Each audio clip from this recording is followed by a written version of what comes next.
So welcome to exam mentor Assam official. आज एक बहुत ही इंपॉर्टेंट वीडियो लेकर आया हूँ तुम्हारे लिए, क्योंकि यहाँ पे मैं जितने भी सारे इंपॉर्टेंट चैप्टर्स है फॉर AUCT 2026 यहाँ पे मैं बताने वाला हूँ। ठीक है, तो चलो फुल वीडियो को देख लो। और पीडीएफ के लिए, अगर इस वीडियो का तुम्हें पीडीएफ चाहिए तो यहाँ पे तुम्हारा हमारा जो टेलीग्राम का जो लिंक है यहाँ पे है, you can join the Telegram channel.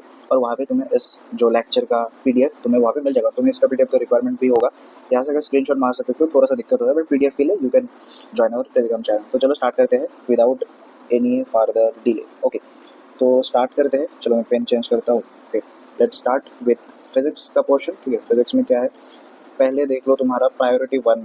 ठीक है, प्रायोरिटी 1 मतलब ये तुम्हें करना ही है एग्जाम से पहले, मस्ट चैप्टर से। मैं तो कहता हूँ कि सारे चैप्टर्स देख लो, बट अगर तुम्हें रिवीजन वगैरह करना है तो तुम ये प्रायोरिटी में कर सकते हो। फर्स्ट द प्रायोरिटी 1 चैप्टर तुम ये कर लो। सो पहला चैप्टर क्या है, पहला चैप्टर तुम्हारा अंडर मॉडर्न फिजिक्स ये है, dual nature of radiation and matter. तो यहाँ से क्या क्या सवाल पूछते हैं, dual nature of radiation and matter. यहाँ से तुम देख सकते हो जैसे कि फोटो इलेक्ट्रिक, तुम्हारा फोटो इलेक्ट्रिक इफेक्ट तुम देख सकते हो। उसके बाद तुम देख सकते हो आइंस्टाइन के इक्वेशन वगैरह। फिर उसके बाद डी ब्रॉगली वेवलेंथ। ठीक है, और क्या देख सकते हो तुम, वर्क फंक्शन। तो बताने को तो बहुत सारी चीज़ें बता सकता हूँ, बट मैं ये कहूँगा कि पूरा चैप्टर को तुम अच्छे से देख लो। ठीक है, इसलिए मैं डीप नहीं जाऊँगा, बस बता रहा हूँ कि मॉडर्न फिजिक्स में तुम dual nature of matter and radiation ये देख लो। उसके बाद तुम एटम्स देख लो, न्यूक्लियाई देख लो, एंड सेमीकंडक्टर एंड इलेक्ट्रॉनिक्स। ये बहुत ही ज़्यादा इंपॉर्टेंट चैप्टर्स, यहाँ से बहुत सारे सवाल आते हैं एग्जाम में। ओके, ये तुम पहले कर लो। ये तुम्हारे प्रायोरिटी 1 बस खत्म नहीं हुआ, ये मॉडर्न फिजिक्स का पार्ट है। उसके बाद तुम मैकेनिक्स में देखो, मैकेनिक्स में तुम्हें क्या करना है, लॉज ऑफ मोशन अच्छे से देख लो। ठीक है, लॉज ऑफ मोशन के देखो। उसके बाद सीरियली तुम work, power and energy, gravitation देखो। देखो मैं प्रायोरिटी 1 में अच्छे अच्छे जो जिससे क्वेश्चंस वगैरह ज़्यादा आते हैं वो मैंने रखा है, बट जो तुम्हारा जो प्रायोरिटी 2 या फिर 3 में जो चैप्टर्स होंगे वो चैप्टर्स बेसिक हो सकते हैं। ठीक है, मतलब that can build your concepts, but अभी तुम ऐसे हाल में हो कि तुम्हारा बेसिक्स वगैरह तो क्लियर है, इसलिए मैंने इसको प्रायोरिटी 2 और प्रायोरिटी 3 में मैंने रखा है। ठीक है, उसके बाद मैकेनिक्स के बाद तुम इलेक्ट्रिसिटी में से क्या देख सकते हो, करंट इलेक्ट्रिसिटी को देखो एंड इलेक्ट्रोस्टैटिक्स को देखो। Under this electric charges and fields है, फिर यहाँ पे पोटेंशियल का चैप्टर है, कैपेसिटर है, वो तुम अच्छे से देख लो। फिर मूविंग चार्जेस एंड मैग्नेटिज्म ये देख लो।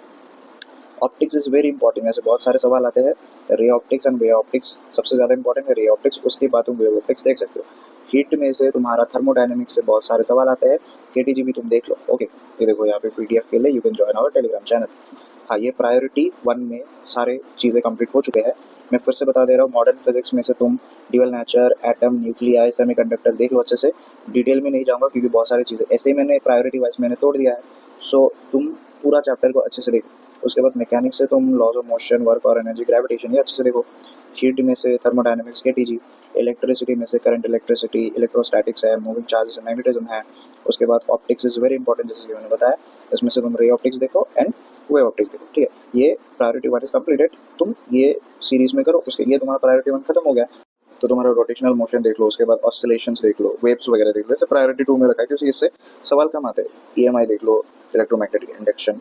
फिर एसी देख लो, alternating current, magnetism and matter, ऐसे बहुत कम सवाल आते हैं। ठीक है, देख सकते हो, बट कुछ सिलेक्टिव चीज़ें हैं जो कि पूछे जाते हैं। मैकेनिकल प्रॉपर्टीज ऑफ फ्लूइड तुम प्रायोरिटी 2 में रखा है, और देखो सॉलिड्स हमने प्रायोरिटी 3 में रखा है।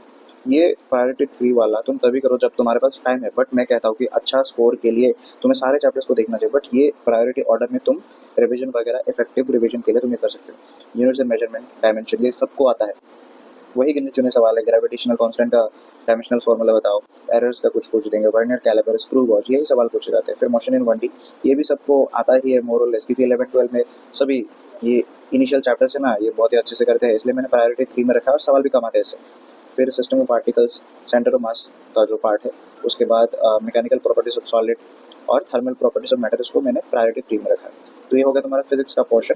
ठीक है, उसके बाद केमिस्ट्री में मूव करते हैं। मस्ट डू चैप्टर जो कि प्रायोरिटी 1 में मैंने रखा है, उसको देखते हैं। Organic chemistry is very important, हम एकदम सीरियसली जा रहे हैं। ऑर्गेनिक केमिस्ट्री से बहुत सारे सवाल आते हैं। देखो हमारे जो एग्जामिनेटर आसाम ऑफिशियल का जो व्हाट्सएप का ग्रुप है ना, वहाँ पे कुछ पीडीएफ्स है तुम्हारे, जितने भी सारे रिएक्शंस वगैरह के, वो तुम देख सकते हो वहाँ पे जाके। उसको अच्छे से लिख के जाओ, बार बार लिख के जाओ, क्योंकि वही डायरेक्ट रिपीट होता है। तो पहला क्या है, हाइड्रोकार्बन से देख सकते हो तुम, हेलो एल्केन, सेलोरेंस देख सकते हो, एल्कोहल, फिनॉल, ईथर देख सकते हो, एल्डिहाइड, कीटोन, कार्बोक्सिलिक एसिड, फिर एमाइंस, एंड बायोमोलिकुल्स। ये बायोमोलिकुल्स इंपॉर्टेंट है, यहाँ पे अगर तुम करते हो तो ये तुम्हारा बायोलॉजी में भी क्लियर हो जाता है। फिर फिजिकल केमिस्ट्री में से तुम क्या क्या इंपॉर्टेंट देख सकते हो, जैसे कि केमिकल बॉन्डिंग है, केमिकल इक्विलिब्रियम है, आयनिक इक्विलिब्रियम, ये दोनों एक साथ ही है एनसीईआरटी में। उसके बाद इलेक्ट्रोकेमिस्ट्री, ये सब बेसिकली फार्मूला बेस्ड चीज़ है, ठीक है। मैक्सिमम तुम्हारा फार्मूला रटो, अगर तुम्हें फार्मूला आता है तो एग्जाम में सॉल्व होगा, अगर नहीं आता है तो सॉल्व नहीं होगा, सिंपल सी बात है। उसके बाद है केमिकल काइनेटिक्स, कर लो उसको। Then after that inorganic chemistry, फिर से बता रहा हूँ, inorganic chemistry is similar to that of biology. Biology को जैसे तुम एनसीईआरटी पढ़ते हो, बायोलॉजी का एनसीईआरटी, वैसे ही तुम्हें इनऑर्गेनिक का एनसीईआरटी पढ़ना होता है। बट इस टाइम पे इनऑर्गेनिक का एनसीईआरटी बहुत ही ज़्यादा कंफ्यूजिंग होता है अगर तुमने पहले से नहीं पढ़ा है, ठीक है।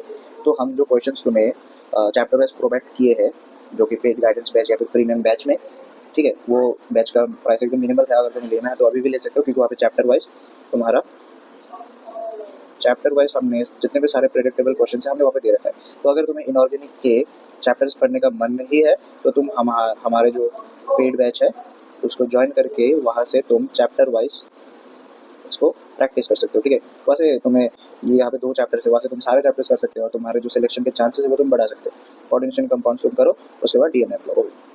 प्रायोरिटी 2 में हमने रखा है सॉल्यूशंस को, ठीक है। ऐसे सवाल आते हैं बट कम आते हैं, फॉर्मूला बेस्ड ही होते हैं। थर्मोडायनेमिक्स, रेडॉक्स रिएक्शन, ऐसे बहुत सारे कम सवाल आते हैं। हाँ, बैलेंसिंग का क्वेश्चन तुम एग्जाम में देखोगे, पी ब्लॉक में से भी आएगा क्वेश्चन। ये देखो, पी ब्लॉक का जो क्वेश्चन है वो हमने देखो यहाँ पे पीरियोडिक टेबल का रखा है ना, पीरियोडिक टेबल। ये जो पीरियोडिक टेबल है ये basically it's is the base, ठीक है। ये बेस बनाता है क्योंकि यहाँ पे तुम बहुत सारी चीज़ें पढ़ते हो, ट्रेंड्स वगैरह पढ़ते हो, पी ब्लॉक पढ़ते हो, इसमें डी ब्लॉक भी इतना डिटेल ही नहीं होता है बट थोड़ा थोड़ा सा होता है, ठीक है। तो इसको भी तुम अच्छे से देख लो, बट ये प्रायोरिटी 2 में रखा है। थर्मोडायनेमिक्स देख लो। प्रायोरिटी 3 में हमने क्या रखा है, मोल कॉन्सेप्ट। सबको आता है यार, 11 में एकदम घिस डालते हो तुम लोग मोल कॉन्सेप्ट को। तो मैंने इसको प्रायोरिटी 3 में रखा है क्योंकि इससे डायरेक्ट सवाल नहीं आता है एग्जाम में, डायरेक्ट नहीं मिलता है तुम्हें इतना ज़्यादा, ठीक है। इसका एप्लीकेशंस वगैरह कई चैप्टर्स में मिल सकते हैं। उसके बाद एटॉमिक स्ट्रक्चर है, एटॉमिक स्ट्रक्चर में वही किसे बटे फार्मूला है, ठीक है, जो तुम कर सकते हो। प्लैंक्स कांस्टेंट, ये सब वगैरह बहुत सारे क्वेश्चन है। एनर्जी का है, डी ब्रॉगली, ऐसा कुछ बहुत सारी चीज़ें हैं, ठीक है। स्टेट्स ऑफ मैटर, हाँ मुझे पता है ये नहीं है एनसीईआरटी में न्यू, बट यहाँ से तुम कुछ गैस के लॉस है वो तुम अच्छे से देख लो, ठीक है। कुछ लॉस गिने चुने कुछ चीज़ें हैं वो तुम देख सकते हो। हाँ, बायोलॉजी के लिए मैं सेपरेट करके बना दूंगा, बट फिलहाल मैं कहूँगा कि बायोलॉजी कैरीज 80 मार्क्स, ठीक है।